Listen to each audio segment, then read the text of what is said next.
आदाब, नमस्कार दोस्तों, हिंद वॉइस में आपका स्वागत है। मैं हूं इकराम। आपके लिए एक एक्सक्लूसिव खबर लेकर आया हूं जो हिंद वॉइस को अलग अलग सूत्रों से जानकारी मिली है। देखिए, नरेंद्र मोदी सरकार ने अभी इतवार के दिन मुसलमानों के बुद्धिजीवी के साथ में एक गुप्त बैठक की, जिसमें उन्होंने जिक्र किया कि जो ये हालात पैदा हुए हैं इसको कंट्रोल कैसे किया जाए। कौन से हालात, उस पर पहले मैं आपको बता देता हूं। जिस तरह से इस्लामिक राष्ट्रों में, इस्लामिक देशों में मुसलमानों के खिलाफ दुष्प्रचार किया गया, खासकर कोरोना जैसी महामारी को लेकर उनको निशाना बनाते हुए इस तरह की पोस्ट की गई, तो उससे जो बहुत सारे लोगों की नौकरियां गई हैं और जो जाने वाली हैं, जिन पर खतरा मंडरा रहा है, तो उसके चलते ये बैठक बुलाई गई। और इसमें नरेंद्र मोदी ने जो उनके बहुत ज़्यादा विश्वास पात्र हैं उनके ज़रिए मीटिंग कराई गई, क्योंकि उन्होंने इसमें किसी भी ऐसे मुस्लिम फेस को जो उनकी पार्टी का है या उनकी तरफ से प्रवक्ता है उसको इस मीटिंग में जगह नहीं दी। जैसे मिसाल के तौर पर मैं आपको बता देता हूँ, मुख्तार अब्बास नकवी एक मुस्लिम चेहरा है भारतीय जनता पार्टी के पास में, और जो अल्पसंख्यक आयोग का कार्य भी संभालते हैं, लेकिन उनको इसमें मीटिंग में कोई जगह नहीं दी। शाहनवाज हुसैन टिकट पे चुनाव भी लड़ चुके हैं, लेकिन उसको इस मीटिंग में कोई जगह नहीं दी। और भी बहुत सारे प्रवक्ता हैं, जैसे यासिर जिलानी है, जैसे शूबी खान है जो एडवोकेट हैं, ये सब पक्ष रखते हैं भारतीय जनता पार्टी का, लेकिन इस मीटिंग में दूर दूर तक इनका कोई वास्ता नहीं था। होता भी क्यों, प्रधानमंत्री भी जानते हैं कि अगर हम गलत करें, हम सही करें, तो ये तो गुणगान हमारा ही गाएंगे, अपना दिमाग तो उनको चलाना है नहीं।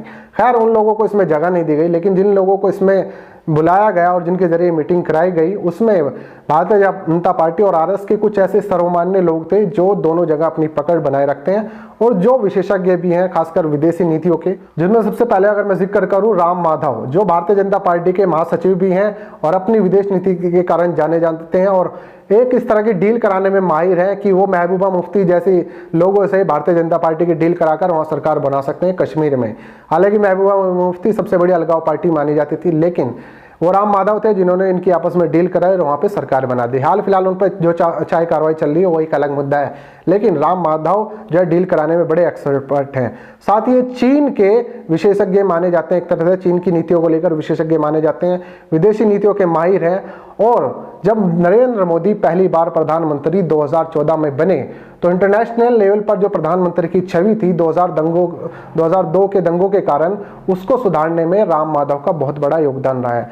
जैसे कि पहली बार जब अमेरिकी यात्रा पर नरेंद्र मोदी गए, तो वहां पर जो भव्य स्वागत हुआ, उसको जो ऑर्गेनाइज किया गया, उस पूरे इवेंट को, वो पूरा का पूरा राम माधव ने किया। और हाल फिलहाल हाउडी मोदी जब हुआ था, मोदी जी दोबारा गए थे अमेरिका, वैसे तो काफी बार जा चुके हैं, लेकिन हाउडी मोदी में जिस तरह से भव्य स्वागत किया गया और जो टीम और जो पूरा ऑर्गेनाइजेशन किया, वो सब भी राम माधव ने किया। तो बड़े एक्सपर्ट माने जाते हैं और आरएसएस के प्रचारक भी हैं और राष्ट्रीय कार्यकारिणी में हमेशा उसकी शामिल भी रहते हैं। यानी कुल मिलाकर एक बड़ा चेहरा है और विश्वास पात्र है नरेंद्र मोदी के, और सीधे सीधे रिपोर्ट करते हैं नरेंद्र मोदी को। इसके अलावा इस मीटिंग में एमजे अकबर, जो पूर्व विदेश मंत्री भी रह चुके हैं, हालांकि मीट टू जब से लगा था उसके कारण अलग रहे हैं और बड़े पत्रकार भी एक तरह से माने जाते हैं, एमजे अकबर इसमें शामिल थे। इसके अलावा जयंत सिन्हा वही सांसद हैं और यशवंत सिन्हा के बेटे हैं, तो वो भी इस मीटिंग में शामिल थे। लेकिन मुसलमानों की तरफ से कौन कौन लोग शामिल थे, कौन कौन से बुद्धिजीवी शामिल किए गए हैं, उनको भी मैं आपको बताता हूं, क्योंकि ये कोई ऐसे नहीं थे कि किसी मौलाना को बुला दिया या क्या किसी जमीयत से जुड़े लोगों को बुला दिया, नहीं, इंटेलेक्चुअल और जो वरिष्ठ लोग थे, जाने माने बुद्धिजीवी थे, उनको यहाँ पर बुलाया गया। तो जितने भी ये मुस्लिम बुद्धिजीवी बुलाए गए, इनको सिर्फ बुलाने का एक मतलब यह था, नाम मैं अभी आपको बताऊंगा, लेकिन बुलाने के कारण मैं आपको बता देता हूँ। वैसे तो ये दुष्प्रचार के कारण जो हो रहा है, उन सब का हालातों को कंट्रोल करने के लिए, उसको सुधार लाने के लिए इन सबको बुलाया गया, क्योंकि सरकार भी ये मान के चल रही कि हाँ, वाकई कुछ ना कुछ ऐसे हालात हुए हैं और जिससे हालात और ज्यादा ना बिगड़े, तो उससे पहले इन चीजों को कंट्रोल कर लिया जाए। तो इन मुस्लिम बुद्धिजीवियों को बुलाने का सिर्फ एक कारण था कि इनका मन टटोल लिया जाए कि मुसलमान फिलहाल सोच क्या रहा है। तो जब इनसे पूछा गया कि भाई इन सब हालात को सुधारने का कुछ तरीका बताए, तो सबने एक सुर में कहा कि देखिए, जो आपके लोग, खासकर हिंदू समुदाय के कुछ लोग मुसलमानों के खिलाफ दुष्प्रचार कर रहे हैं, सबसे पहले तो आपको उन्हें रोकना होगा। दुष्प्रचार कौन कर रहे हैं? खासकर मीडिया वाले कर रहे हैं। कुछ ऐसे मिनिस्ट्री मीडिया के लोग हैं जो लगातार नफरती जुबान बोल रहे हैं और लगातार नफरत का एक प्रोपेगेंडा लगातार चलाए जा रहे हैं। दूसरा, उन्होंने कहा कि दिल्ली दंगों में जिस तरह से एक तरफा कार्रवाई की गई है और मुस्लिम छात्रों पर यूएपीए कानून लगाकर उन्हें जेल में डाला गया, एक लड़की सफूरा जरगर, जो सिर्फ एनआरसी सीए का विरोध कर रही थी, उस पर यूए पे कानून लगाकर जेल में डाल दिया गया। वो बेचारी प्रेग्नेंट भी है, लेकिन कोई पूछ नहीं रहा, ना ही उस पर उसकी कोई केयर कर रहा है। वहीं दूसरी तरफ कपिल मिश्रा जैसे लोग, रागिनी तिवारी जैसी महिला जो सरेआम वीडियो जारी करके धमकियां देती हैं, और रागिनी तिवारी तो वीडियो लाइव करके लगातार पत्थरबाजी भी कर रहे थे, ऐसे लोगों पर कोई कार्रवाई नहीं की गई। तो इस बात को इन सारे बुद्धिजीवियों ने एक सुर में बोला कि आप लोगों की तरफ से अगर पहल होगी, हिंदू समुदाय के लोग कुछ शुरुआत करेंगे तो इन हालातों पर कंट्रोल किया जा सकता है। हालांकि इसमें कुछ जो बुद्धिजीवी थे वो कुछ खामोश भी रहे, कुछ उन्होंने ज़्यादा कुछ कहा नहीं। अब मैं आपको बता देता हूँ कि कौन कौन लोग इसमें शामिल थे। देखिए, इसमें जो शामिल थे, अलीगढ़ मुस्लिम यूनिवर्सिटी के वाइस चांसलर जो हैं तारिक मंसूर, वो इसमें शामिल हुए। कश्मीर यूनिवर्सिटी के vice chancellor Talat Mahmood, Delhi India Islamic culture के अध्यक्ष सिराज कुरैशी, पटना हाईकोर्ट के पूर्व जज इकबाल अंसारी और उर्दू इनकलाब के एडिटर शकील हसन शमसी इस बैठक में मौजूद थे। तो इसमें सारे बुद्धिजीवी और अलग अलग यूनिवर्सिटी के वाइस चांसलर थे, और दिल्ली के पूर्व एलजी नजीब जंग भी इस मीटिंग में शामिल थे।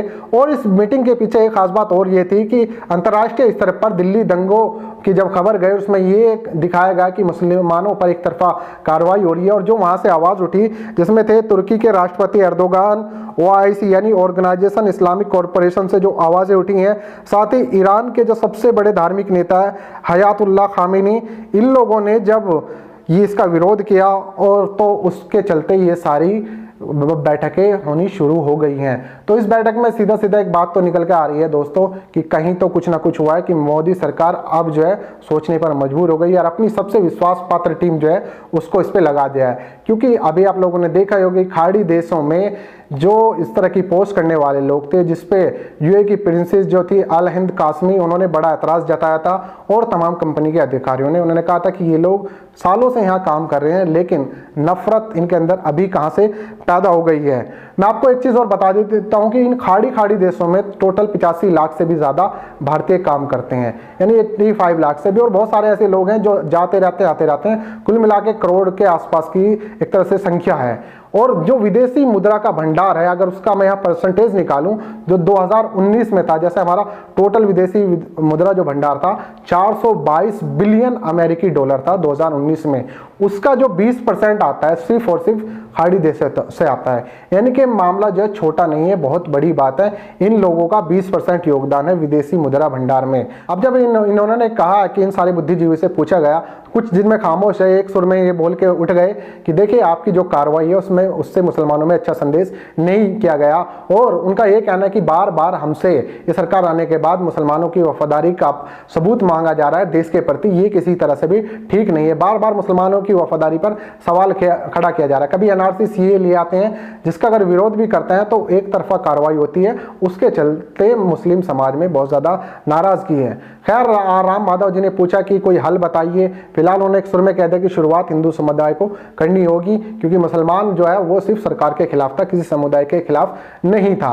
लेकिन उसको इस तरह से बना दिया गया, इस पूरे हालात को, जो ये अभी पूरा कंक्लूजन निकल के आया कि वो सब जो है देश के खिलाफ है और हिंदुओं के खिलाफ है, लेकिन उसमें कहीं ऐसी कोई बात नहीं थी। वो सरकार की कुछ नीतियों का विरोध कर रहे थे। और जैसा कि हम सभी जानते हैं कि सरकार के कुछ फैसलों का ही विरोध हुआ था, उसमें सिर्फ मुसलमान नहीं थे, बहुत सारे और लोग भी थे जो मुसलमानों के साथ शामिल थे। लेकिन उस तरह से एक नैरेटिव सेट कर दिया गया पूरे के पूरे दुनिया भर में कि जो मुसलमान हैं वो देश विरोधी नारे लगा रहे हैं, देश विरोधी काम कर रहे हैं, और जिसका नतीजा अब जाकर ये पूरी तरह सामने आया है। और अब मोदी सरकार सोचने पे मजबूर हो गई है। ये एक बैठक थी जो हुई है, आगे अगर कोई बैठक होती है और कोई जानकारी मिलती है मैं आप लोगों तक जरूर पहुंचाऊंगा, क्योंकि इस बैठक से तो सारे चमचों को जो था भाजपा के उनको दूर रखा गया, कुछ अच्छे लोगों को इसमें शामिल किया गया है। आप लोगों का क्या कहना है नीचे कमेंट कीजिए, साथ ही इस खबर को ज़्यादा से ज़्यादा लोगों के साथ शेयर कीजिए, और हमसे जुड़ने के लिए चैनल को सब्सक्राइब कीजिए। अगले अपडेट में मिलता हूँ।